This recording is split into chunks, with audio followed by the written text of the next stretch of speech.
लोग कहते हैं जिब्रील को देखा, हम कहते हैं जिब्रील को तो देखते ही थे, और जिब्रील को देखना कौन सी मेराज है? अरे जिब्रील उनको देखने के लिए जमीन पे आते थे, बेलिकाए यार उनको चैन आ जाता अगर बार बार आते न यूं जिब्रील सिदरा छोड़कर।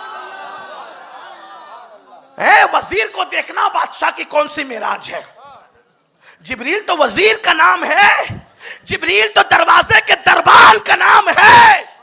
तेरे दर का दरबान है जिब्रील आजम। थक गए आप? तेरे दर का दरबान है जिब्रील आजम, तेरा मदह खा हर रसूलो वली है। मेराज पर कौन गया? आसमानों की सैर की, जन्नत की सैर की, जहन्नम को देखा, फरिश्तों को देखा, मलाइका को देखा, जिब्रील को देखा, सिदरा को देखा, और जहां जिब्रील थक कर बैठ गए उसके आगे गए। आला हज़रत फरमाते हैं थके ते रूहुल अमी के बाजू, कहा वो दामन कहा वो पहलू, रिकाब छूटी उम्मीद टूटी, निगाहे हसरत के वलवले थे। जो एक पर मार के जमीन पे आता है, मेरे नबी की परवास के साथ उड़ते उड़ते थक जाता है। जहां जिब्रील थकता है वहां आमिना का लाल जाता है। लोग हलीमा की बकरियों के पीछे मेरे नबी को देखकर अपनी तरह बशर कहते हैं। अरे जंगल में हलीमा की बकरियों के पीछे देखकर अपनी तरह कहने वालों, शबे मेराज जिब्रील के आगे आगे भी तो देखो। शबे मेराज जिब्रील किया, थके थे रूहुल अमी, जहां जिब्रील थक कर बैठ जाए। और जिब्रील कोई मामूली चीज है, फरिश्तों का सैयद है जिब्रील, सरदार मलाइका है जिब्रील, और वो थक रहा है। एक पर मार के जमीन पे आने वाला कितना उड़ा होगा। थक कर बैठ गए, बैठ ही नहीं गए, हसरत से देखने लगे। थके तेरू, ये आला हज़रत बयान कर रहे हैं। लोग कहते हैं इमाम अहमद रजा ने क्या दिया, हम कहते हैं इश्क भरा अकीदा दिया। 14 सदियों के अकीदे पे जो धूल डाली जा रही थी, इमाम ने उसकी तजदीद करके अता फरमाया।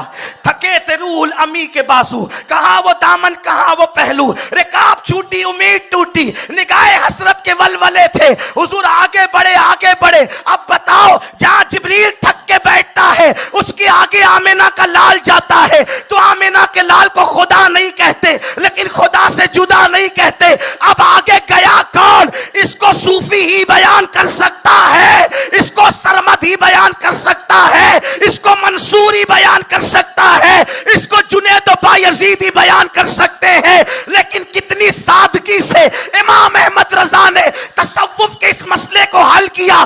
गया कौन खुदा से मिलने? गया कौन खुदा से मिलने? गया कौन खुदा से मिलने? तो कहते हैं कसीदे मेराजिया में इल्म तसव्वुफ की गुत्थी कैसे सुलझाते हैं। वही है अव्वल, वही है आखिर, वही है ज़ाहिर, वही है बातिन, उसी के जलवे, उसी के जलवे, उसी के जलवे, उसी से मिलने, उसी से उसकी तरफ गए।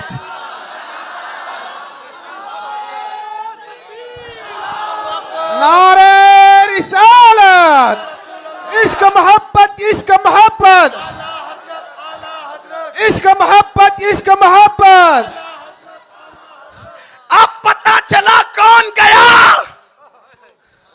उसी के जलवे, उसी से मिलने, उसी से उसकी तरफ गए थे।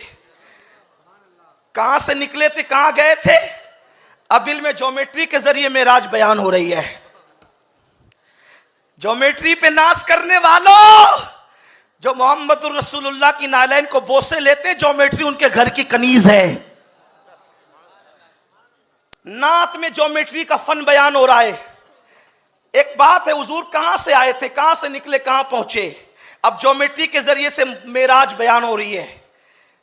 चैलेंज के साथ कहता हूं, 14वीं सदी में ऐसा शायर ला के बताओ। उनका इल्म फिक, इल्म हदीस तो अपनी जगह है, शायरी में कोई उनका हमपल्ला नहीं है, कोई शायरी में। और ये इश्क से आता है, ये फन नहीं है, ये इश्क है। और जब इश्क आता है ना, तो इकबाल कहते हैं दो आलम से करती है बेगाना दिल को, अजब चीज है लज्जत आशनाई। अब ज्योमेट्री के जरिए से बयान हो रहा है। ज्योमेट्री वाले थोड़ा सा कान खोलें, और पता चले अपने दुनियावी उलूम पे नाश करने वालों, जो मेरे नबी का गुलाम होता है उसको सिनोरी जालियों से इल्म मिलता है। नबी आए कहां से, गए किधर?